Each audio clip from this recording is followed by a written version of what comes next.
Assalamualaikum warahmatullahi wabarakatuh. Perkenalkan, nama saya Ersa Zulfa. Saya NIM 2 dari angkatan 2018. Program studi Agribisnis Fakultas Pertanian Universitas Trunojoyo Madura. Nah, pada kali ini saya menyusun video ini untuk memenuhi tugas mata kuliah Tata Niaga Produksi Agribisnis yang diampu oleh Ibu Nur Komariah. Nah, kali ini saya akan mereview materi tentang tata niaga komoditas ikan bandeng. Penasaran kan apa aja yang saya review? Silahkan disimak materi berikut ini. Analisis tata niaga ikan bandeng.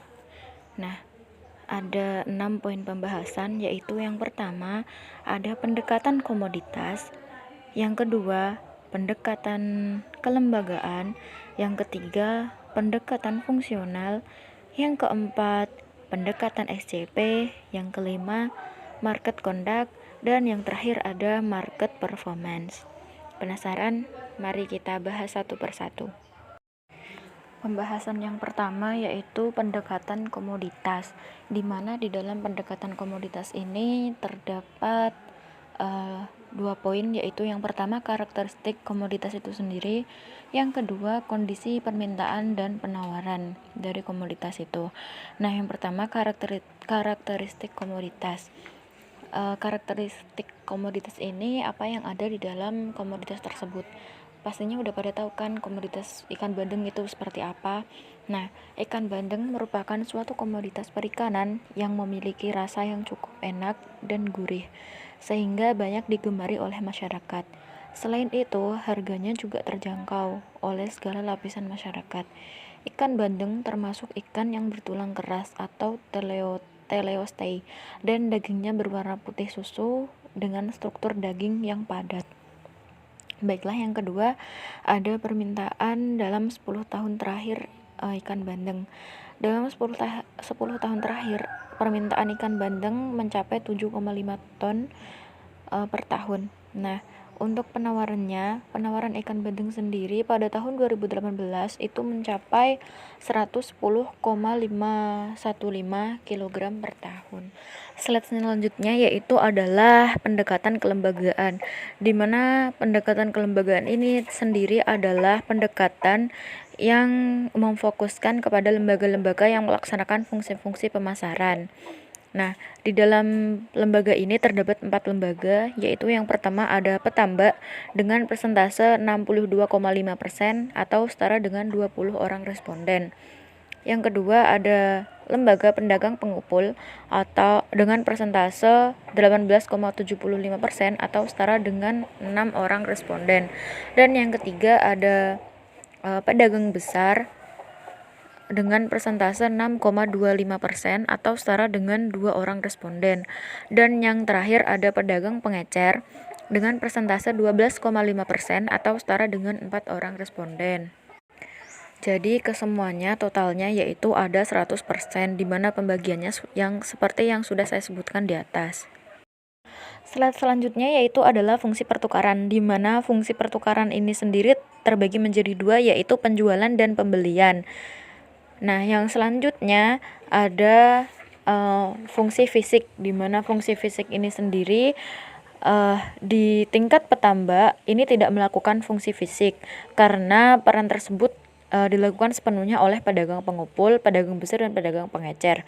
Nah, untuk fungsi fisik yang dilakukan oleh pedagang pengumpul ini adalah berupa fungsi pengangkutan dan fungsi pengemasan.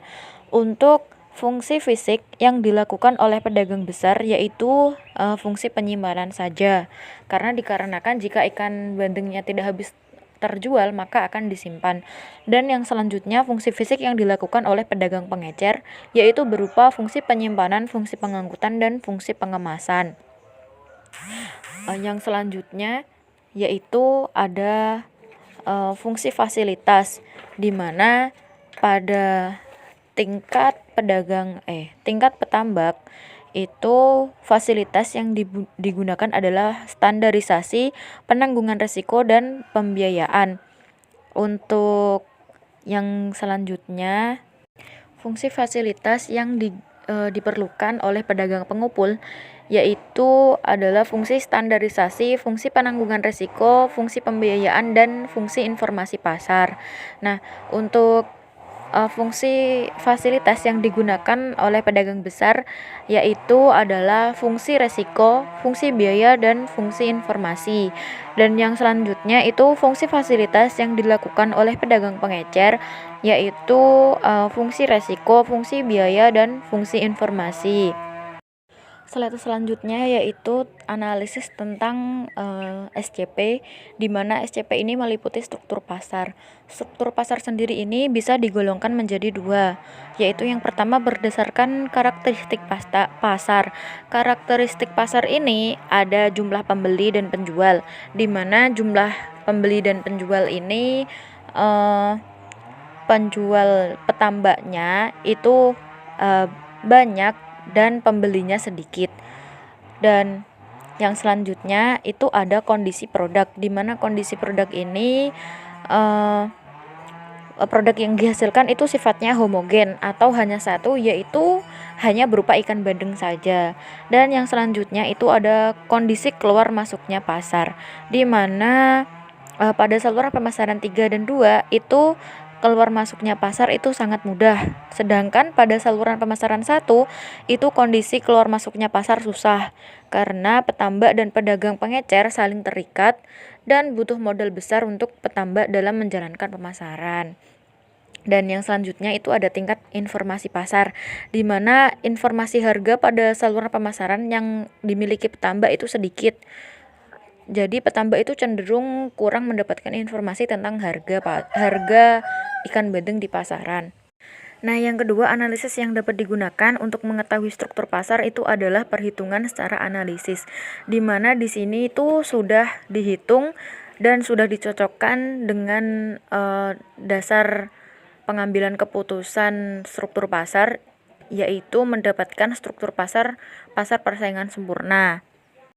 Untuk selanjutnya yaitu market conduct, di mana yang pertama itu lembaga-lembaga pemasaran yang terlibat di dalam analisis tata niaga komoditas ikan bandeng ini sendiri.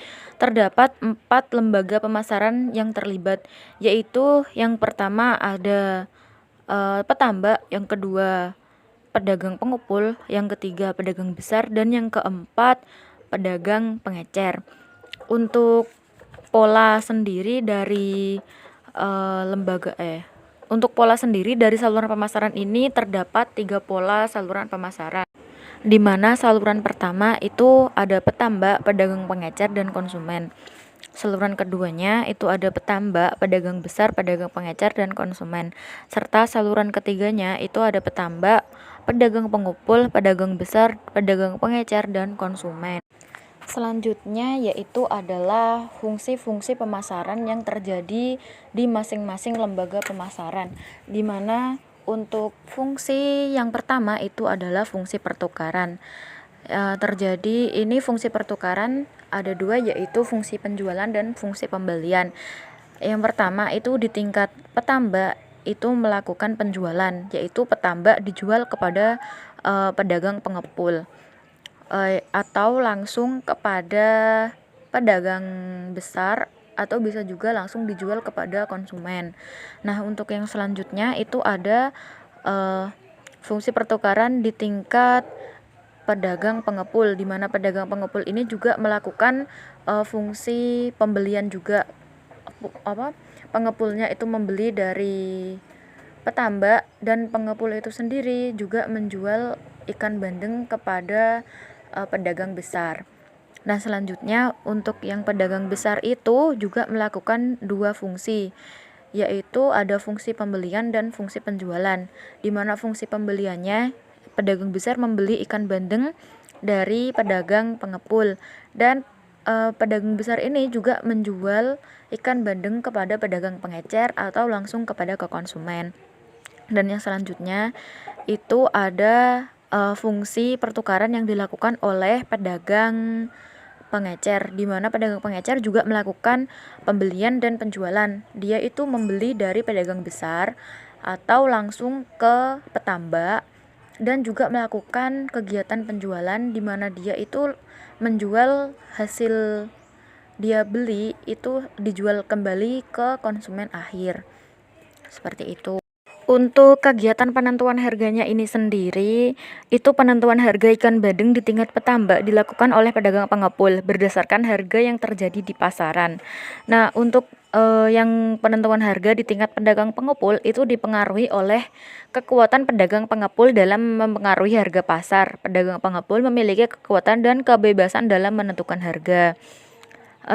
Selanjutnya itu adalah untuk di pedagang besar itu berdasarkan mekanisme pasar, dan untuk yang pedagang pengecer juga berdasarkan mekanisme pasar, tetapi untuk pedagang pengecer ini sendiri itu lebih diperhitungkan biaya-biayanya sehingga berapa yang akan dijual ke konsumen itu nanti diketahui.